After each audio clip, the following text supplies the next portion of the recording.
friends, welcome to Madras Samayal. இன்னைக்கு நம்ம Madras Samayalல சூப்பரான ஃபேமஸான ஒரு Chettinad ஸ்வீட் பண்ண போறோம். இது வந்து வாயில வச்சதும் அப்படியே கரஞ்சு போயிடும்.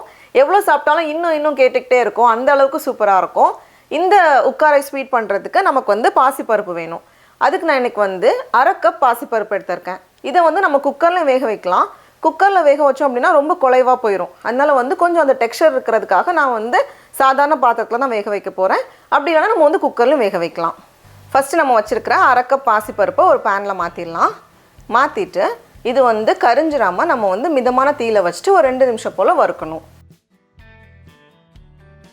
இப்போ பார்த்தோம் அப்படினா பாசிப்பருப்பு நல்லா வறுபட்டு வந்திருக்கு. இப்போ நம்ம ஸ்டவ் ஆஃப் பண்ணிட்டு 2 தடவை தண்ணில அலசி எடுத்துட்டு வந்திருக்கேன். இப்போ இது கூட தண்ணி சேர்த்து நம்ம வேக வைக்கணும். நான் இன்னைக்கு வந்து 1/2 கப் தண்ணி சேர்த்திருக்கேன். 1/2 கப் பாசிப்பருப்புக்கு 1/2 கப் தண்ணி சேர்த்திருக்கேன். தண்ணி சேர்த்துட்டு இத வந்து நம்ம வேக வச்சிரலாம். நம்ம வந்து குக்கர்ல வேக வைக்கிறதுனால வேக வைக்கலாம். அது வந்து ரொம்ப நேரம் நம்ம வேக வச்சிர வேண்டாம். ஒரு விசில் போல வச்சா போதும். அது வந்து ரொம்ப குழஞ்சிர கூடாது. இப்போ பார்த்தோம் அப்படினா நம்மளோட பாசிப்பருப்பு வந்து கரெக்ட்டா வெந்து வந்திருக்கு. அத வந்து நம்ம இந்த மாதிரி பண்ணும்போது அழகா மசிஞ்சு வந்துரும். ஒரு பருப்பு எடுத்து நம்ம வந்து கை வச்சு லேசா அழுத்தும்போது பாருங்க இந்த மாதிரி ஈஸியா வந்துரும். இந்த அளவுக்கு வெந்து வரணும்.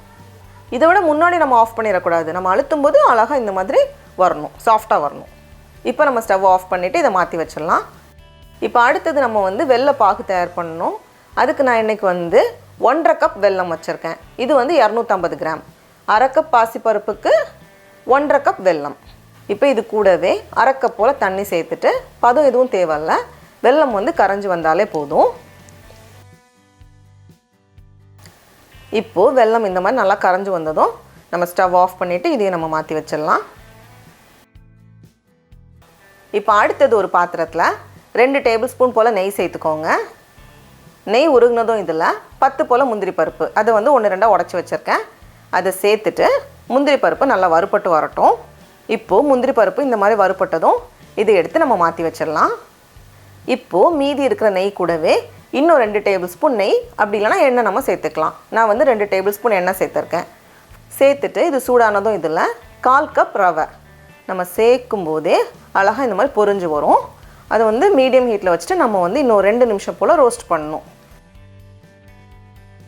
பாருங்க இந்த மாதிரி நல்லா பொரிஞ்சு வந்ததும் இதுல 1/4 கப் துருவுன தேங்காய், ஃப்ரெஷ்ஷான தேங்காய்ல 1/4 கப் வச்சிருக்கேன். அதையும் உள்ள நம்ம சேர்த்தலாம்.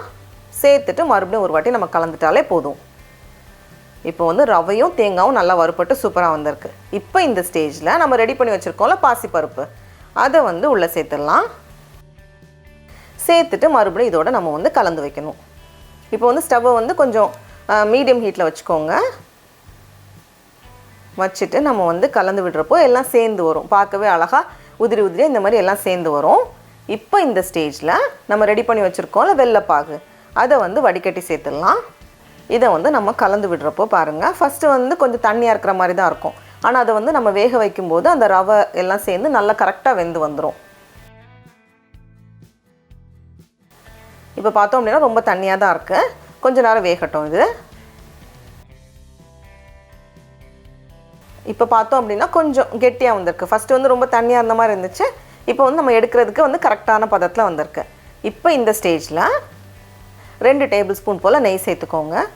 மொத்தத்துல ஒரு 8 டேபிள் ஸ்பூன் நமக்கு தேவைப்படும். ஃபர்ஸ்டே வந்து நம்ம ஒரு 4 டேபிள் ஸ்பூன் சேர்த்துட்டோம். இப்போ வந்து ஒரு 2 டேபிள் ஸ்பூன் சேர்த்திருக்கேன். நம்ம வந்து ஃபுல்லாவே நெய்ல செய்யறதுனாலும் ஓகே, இல்ல பாதி நெய் பாதி எண்ணெயில கூட நம்ம பண்ணலாம், நல்லா இருக்கும். எண்ணெய் வந்து வாசனை இல்லாத எந்த எண்ணெய் வேணாலும் நம்ம எடுத்துக்கலாம். இப்போ நம்ம கலந்து விடுறப்போ பாருங்க ஃபர்ஸ்ட் இருந்ததுக்கும் இப்போ இருக்கிறதுக்கும் கொஞ்சம் கெட்டியா வந்திருக்கு. பார்க்கவே அழகா இருக்கு.